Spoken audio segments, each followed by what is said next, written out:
미연.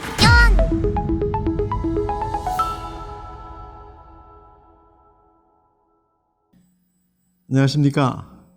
차세대 미래전략연구원 학술정책부원장 김주성입니다. 오늘은 대의민주주의 위기에 대해서 얘기를 좀 드릴까 합니다. 요즘 걱정들이 많으시죠.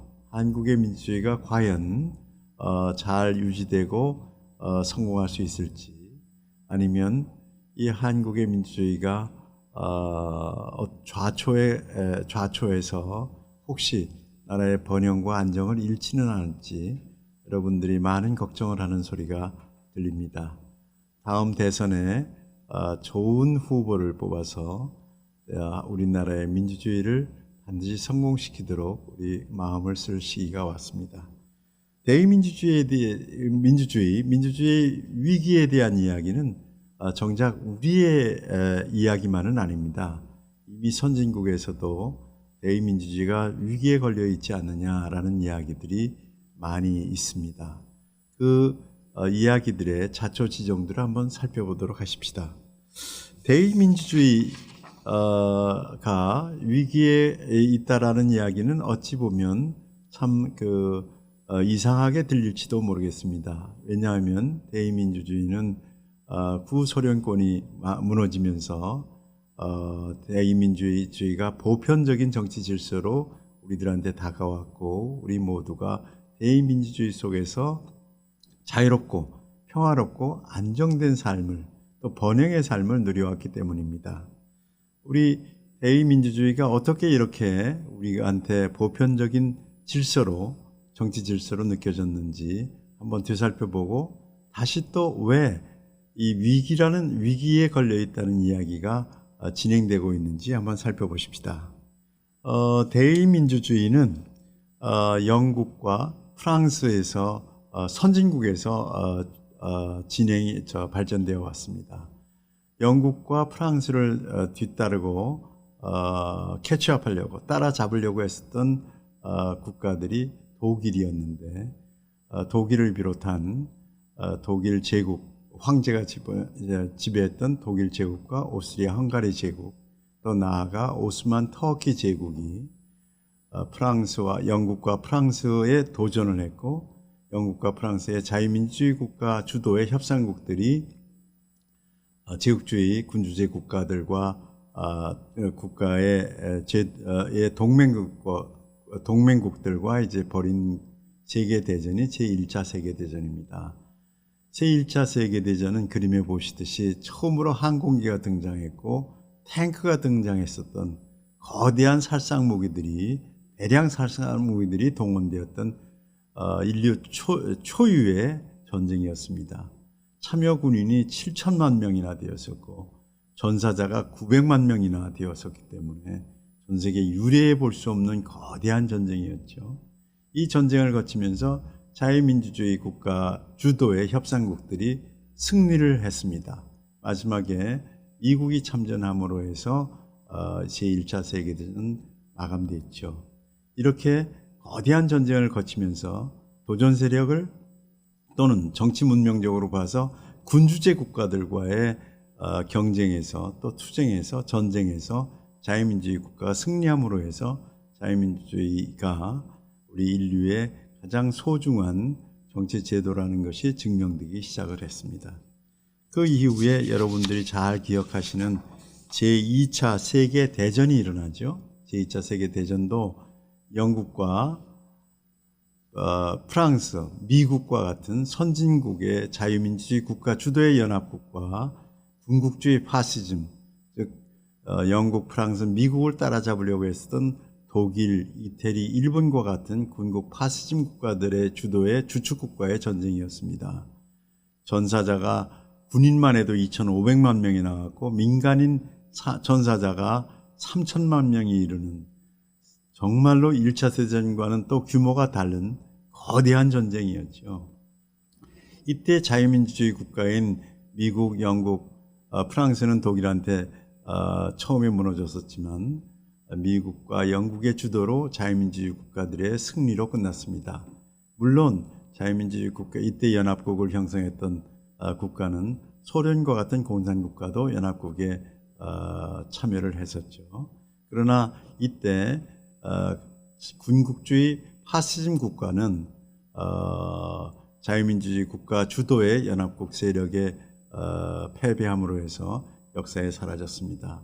우리 그림에서 보시듯이 전쟁 피해는 이루 말할 수 없었고, 이때 원자탄이 동원됨으로 해서 일본의 히로시마와 나가사키의 수십만 명이 한두 발의 원자탄으로 희생되는 사건이 벌어진 전쟁이기도 합니다.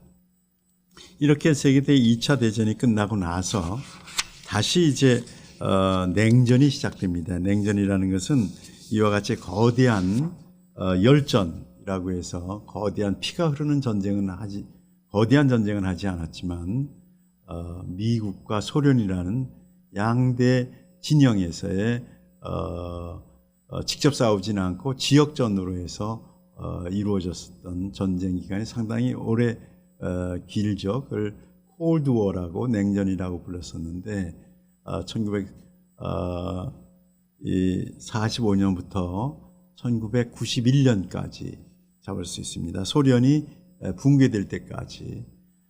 연합국의 2차 세계대전에 연합국에 참여했었던 소련이 세계 공산주의 전략에 의해서 저렇게 바르샤바 조약기구 빨갛게 칠해져 있죠. 그림에 보면 파란 곳으로 되어 있는 것이 이제 북대서양 조약기구고, 이를 중심으로 해서 자유민주주의 국가들이 뭉쳐져 있었습니다.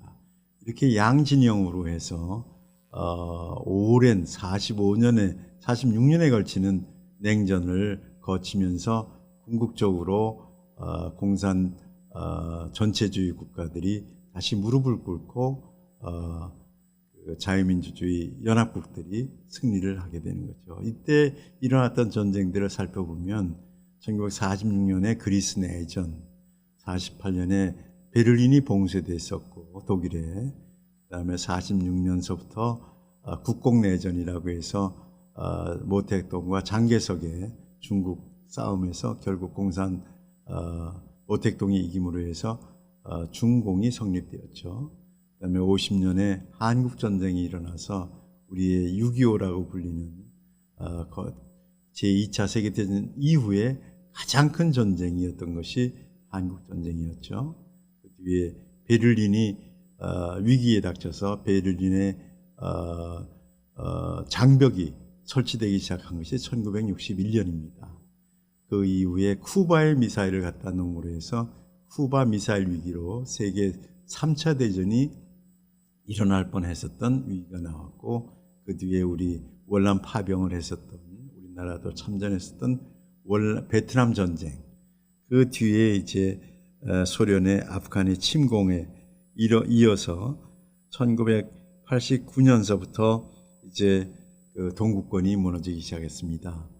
1988년에 서울 올림픽을 우리들이 하면서 한국 전쟁으로 폐허가 됐던 그 대한민국이 전 세계에 새로운 모습을 보여준 것이 88 올림픽이었죠. 이 88 올림픽을 보고 유럽의 공산국가 주민들이 분노를 일으키기 시작했던 것이 이제 폭발하여 동구권이 무너지기 시작하고 베를린 장벽이 1989년에 무너졌습니다. 사진에 보이듯이 많은 동구권 동베를린 시민들이 전부 베를린 장벽을 무너뜨리고서 서부 베를린으로 넘어왔죠. 이 거대한 사건으로 공산 제국주의, 공산 전체주의가 얼마나 참혹한 정권이었고 자유민주주의가 얼마나 소중한 것이었다는 것이 증명되었던 겁니다.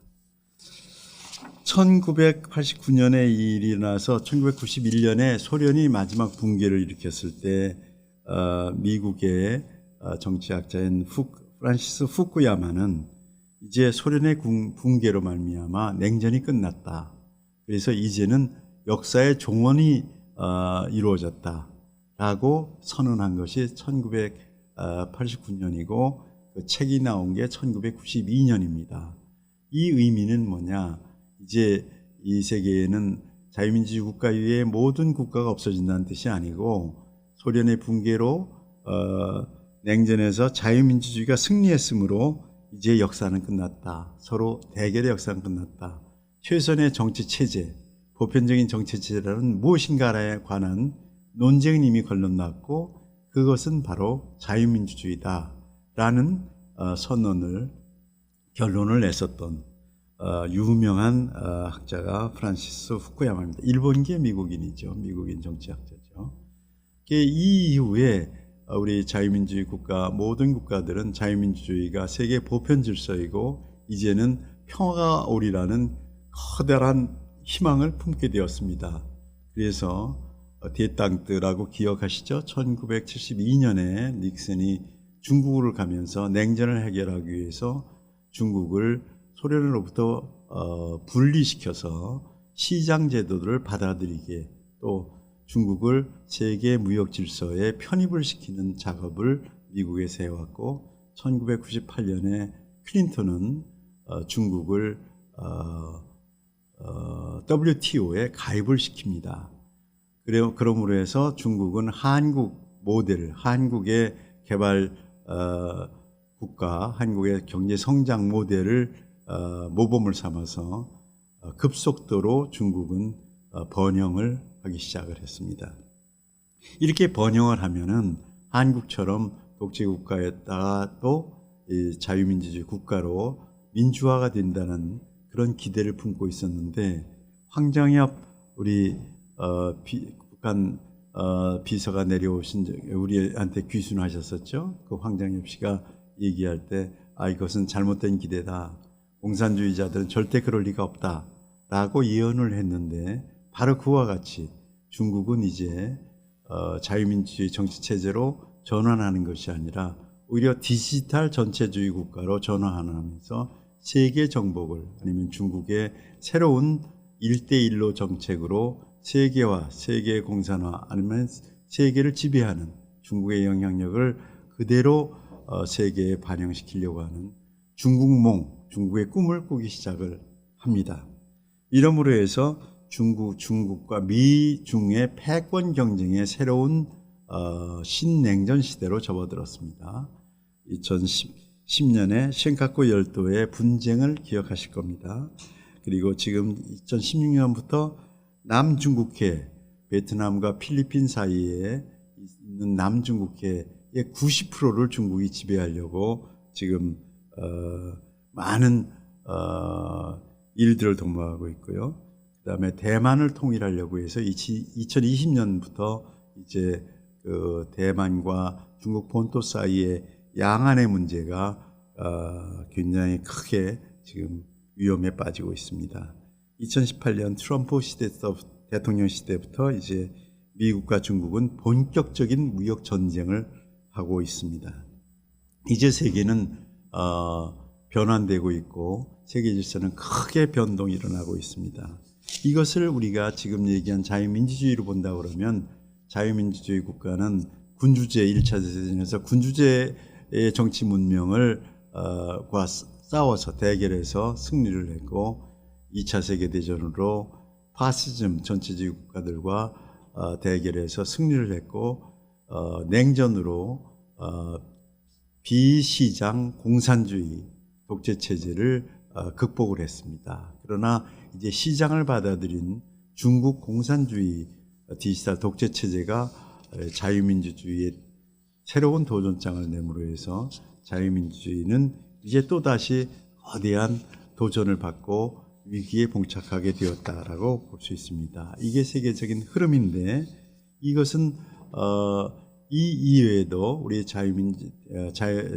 대의민주주의의 내부 상황을 보게 되면 우리가 많은 부분을 느낄 수 있습니다. 저번에도 얘기했었지만 이제 정치 문화적으로 본다 그러면 이제 탈진실의 정치가 2016년 트럼프 캠페인, 트럼프 대통령의 대통령 선거 전략 캠페인 운동에서부터 나오기 시작했습니다.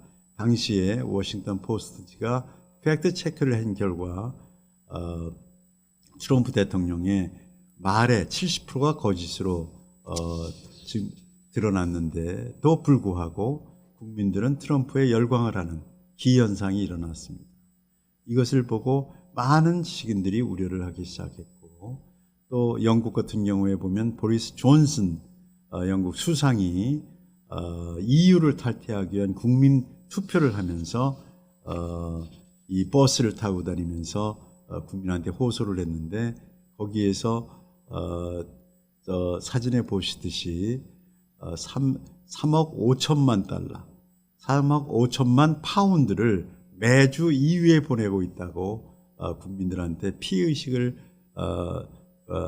굉장히 부추겼습니다. 그러나 사실상 EU에서 영국에 다시 농민 보상을 해서 돈을 보냈기 때문에 진실은 사실 1억 6천만 파운드 정도였는데, 이렇게 정치 행위들이, 거짓의 정치 행위들이 국민을 호도하는 경우들이 많았다는, 이게 새로운 현상으로 드러났고, 우리 같은 경우에 봐도 2018년 문재인 대통령의 취임사를 보게 되면 수많은 약속을 하는데, 결국 우리들이 약속이 지켜진 그 취임사의 한 귀절은 한 번도 경험하지 못한 나라를 만들겠다는 이 말 한마디 이외에는 모든 것이 거짓으로 드러났다라고 많은 회자가 되고 있습니다.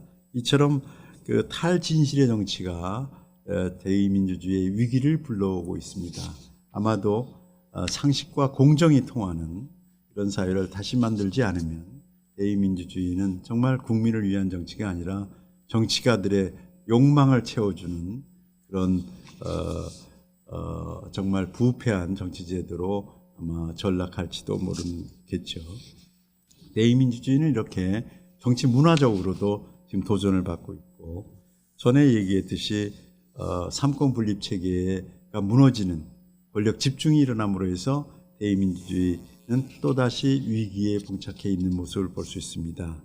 전에 우리가 얘기를 나누었었던 제왕적 대통령제가 지금 미국이나 한국이나 또 헝가리나 또는 터키나 남미 제국에서 많이 이게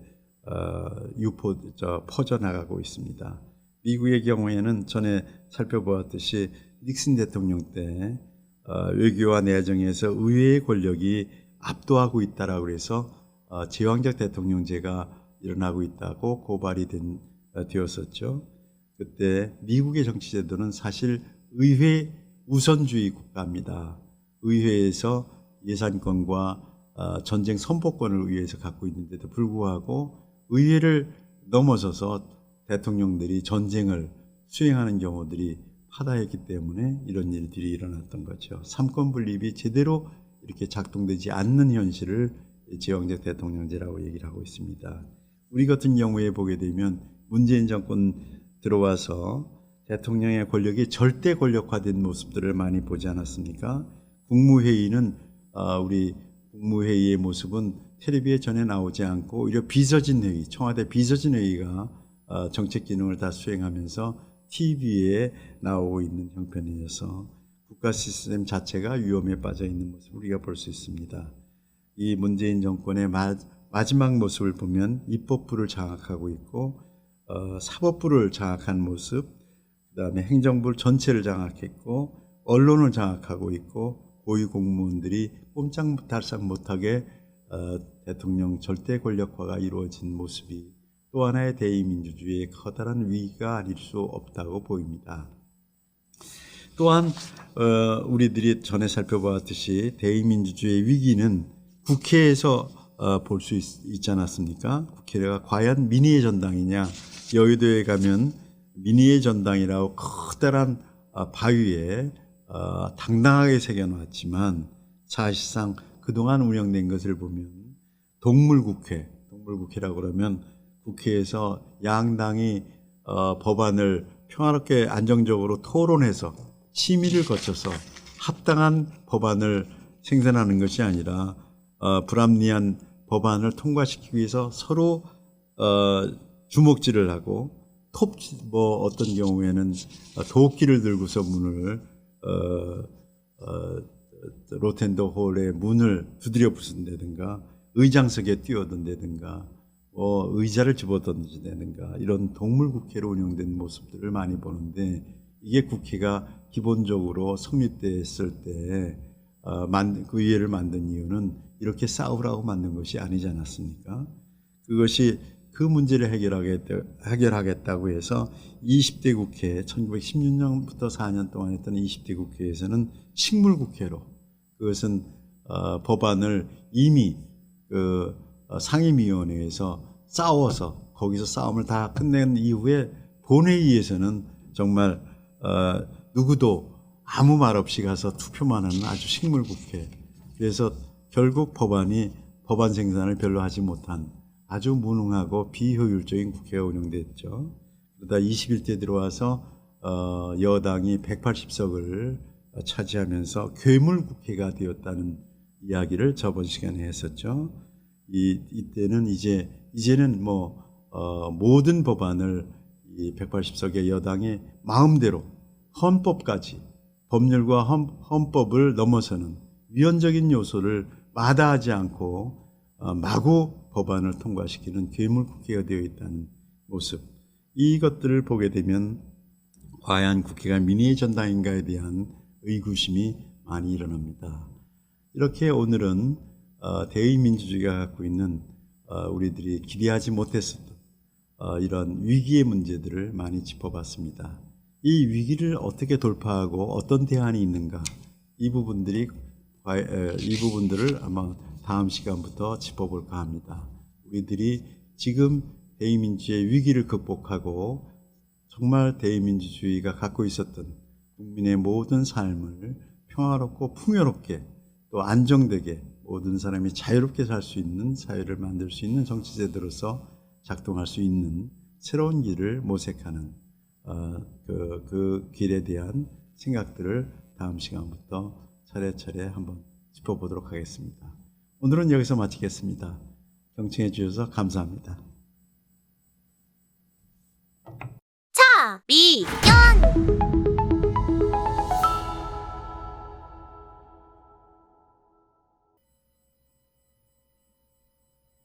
은하계 통신 유자효. 저 세상에서 신호가 왔다. 무수한 전파에 실려 간헐적으로 이어져 오는 단소금은 분명 이 세상의 것은 아니었다. 그 뜻은 알 수 없으나 까마득히 먼 어느 별에서 보내온 자신의 존재를 알리는 신호였다. 더욱이 이 세상에서 신호를 받고 있을 시각에 신호를 보내는 저 세상의 존재는 이미 없다. 그 신호는 몇백 년 전, 몇천 년 전에 보낸 것이기 때문이다. 결코 만날 수 없는 아득한 거리와 시간을 향하여 보내는 신호. 살아있는 존재는 어딘가를 향하여 신호를 보낸다. 끊임없이 자신을 알리고자 한다. 그 신호가 영혼을 향하고 있을 때 우리는 그것을 신이 보낸 신호라고 믿는다. 신이 살지 않는 땅에서 받는 신들의 간절한 신호. 오늘도 저 세상의 주민들은 신호를 보낸다. 몇백 년 뒤, 몇천 년 뒤 결코 갈 수 없는 세상의 주민들에게.